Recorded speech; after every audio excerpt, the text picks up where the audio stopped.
What do you need, Peck? And more like, what do you need, Les? Glasses?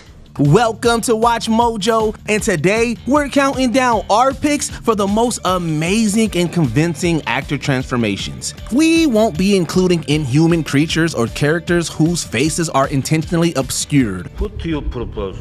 It's simple. We kill the Batman. Number 10, Nicolas Cage, Longlegs. The marketing team behind this has been brilliant, and I think it's going to be very fun when people see what he looks like in this. One of the breakout films of 2024 was Longlegs, a serial killer thriller unlike any other. Nicolas Cage plays the titular Longlegs, although you probably wouldn't know it without reading the credits. Cage dons a layer of powdery makeup, facial prosthetics, and a white wig to turn into the serial killer, and the results are absolutely mesmerizing. And I walked into the room, and there was Nick Cage in it was crazy. Cage drew on his own memories of his mother for the role. In particular, he recalled a moment in his childhood when his mother accidentally scared him while wearing cold cream. The pale appearance of his mother stuck with him, and he put those creeped out feelings into the creation of his character. I wanted to play a character that sounded nothing like myself. Number 9, Chris Hemsworth, Furiosa, a Mad Max saga. Ladies and gentlemen, start your engines. It's amazing how much a fake nose and a beard can make someone unrecognizable. Chris Hemsworth went from hero to villain for Furiosa, playing the Warlord Dementis. The actor told Variety that he spent 4 hours in the makeup chair every day, a process that included the fake beard, wig, and prosthetic nose. Everyone's saying they're being swindled and shortchanged. Everyone's saying it's my fault. He even joked that the protracted time spent in the chair helped craft his character, as there was a nice amount of pent-up rage going into shooting. But the results were well worth it, transforming the very handsome actor into another person entirely. The question is, do you have it in you to make it epic? Number 8, Nicole Kidman, The Hours. Someone has to die in order that the rest of us should value life more. It's contrast. If you'd told us this was some new up-and-coming actress, we would have believed you. But the actress in The Hours playing Virginia Woolf was none other than Nicole Kidman. She literally and figuratively disappears into the character and deservedly took home the Oscar for Best Actress. I am attended by doctors. Everywhere, I am attended by doctors who inform me of my own interests. Kidman was made up to look like the late writer, which included the addition of a fake nose. The process took 3 hours a day, and according to Kidman, some people on set had no idea that it was her. She also claimed that test audiences sat through the entire movie without realizing that it starred Nicole Kidman. We don't blame them. That's Virginia Woolf, isn't it? If I were thinking clearly, Leonard, I would tell you that I wrestle alone in the dark, in the deep dark, and that only I can know.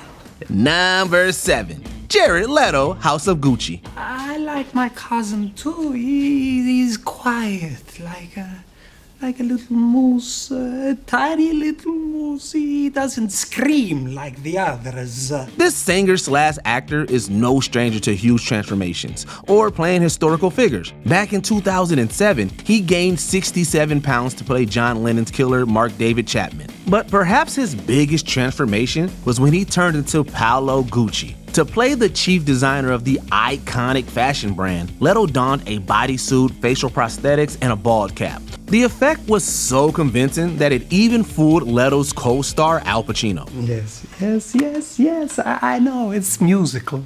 Pacino had not seen Leto in hair and makeup, and when Leto approached Pacino in character, he was weirded out by this random guy calling him Papa. Someone had to tell Pacino that it was Leto, and he couldn't believe his eyes. Neither can we. Tried again, I said, Papa, it's me, Paolo. And he basically shuffled off again. He's like, who's this creep? Number 6, Colin Farrell, the Batman. Boy, I hear everything they say, ain't you? I guess we both are.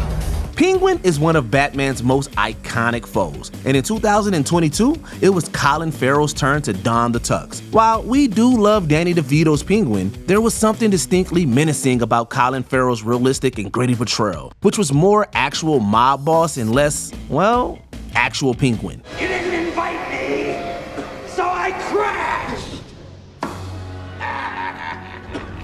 Farrell's face was marked and scarred, and a bodysuit gave him a substantial amount of weight. The makeup artists also performed little touches to his face, like arching his eyebrows and pointing his nose, all to give him a more penguin-y appearance. Farrell claims that the first makeup test took about 8 hours, and his co-stars didn't even recognize him when he said hello. Jeffrey Wright walked by me and I said, "Morning, man," and he looked at me like he wanted me thrown off the set. Number 5, Cate Blanchett, I'm Not There.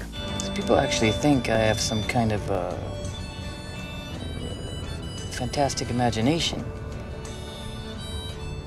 It gets very lonesome. Who knew that such a great casting choice for Bob Dylan would be Cate Blanchett? I'm Not There is an experimental biopic telling its story non-chronologically and using 6 different actors to depict the various personalities of Bob Dylan.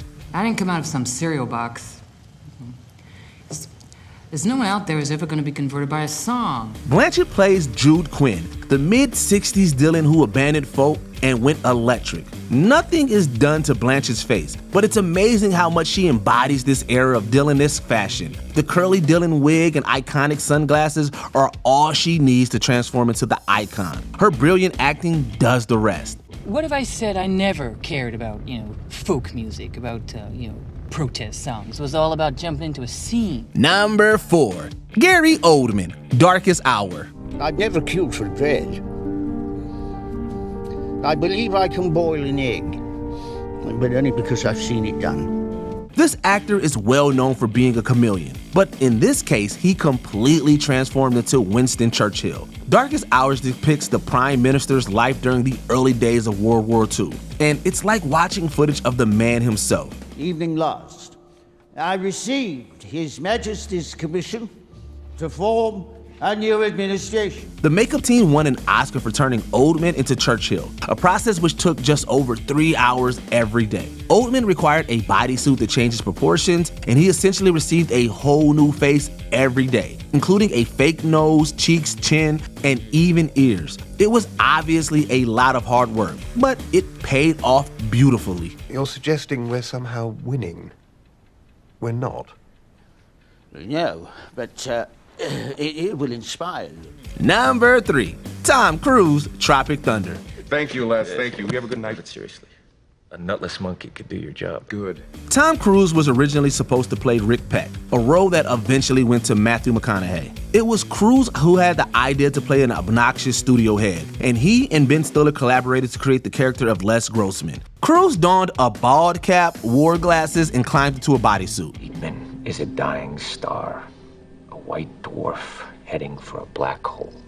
That's physics. It's inevitable. He also put on giant prosthetic hands, an idea that he pitched himself. Some speculated that the portrayal was meant to evoke notorious producers Scott Rudin and Harvey Weinstein. Cruise's appearance was one of the movie's greatest surprises. You want me to let my client of 15 years, one of my best friends, die in the jungle alone for some money and a G5?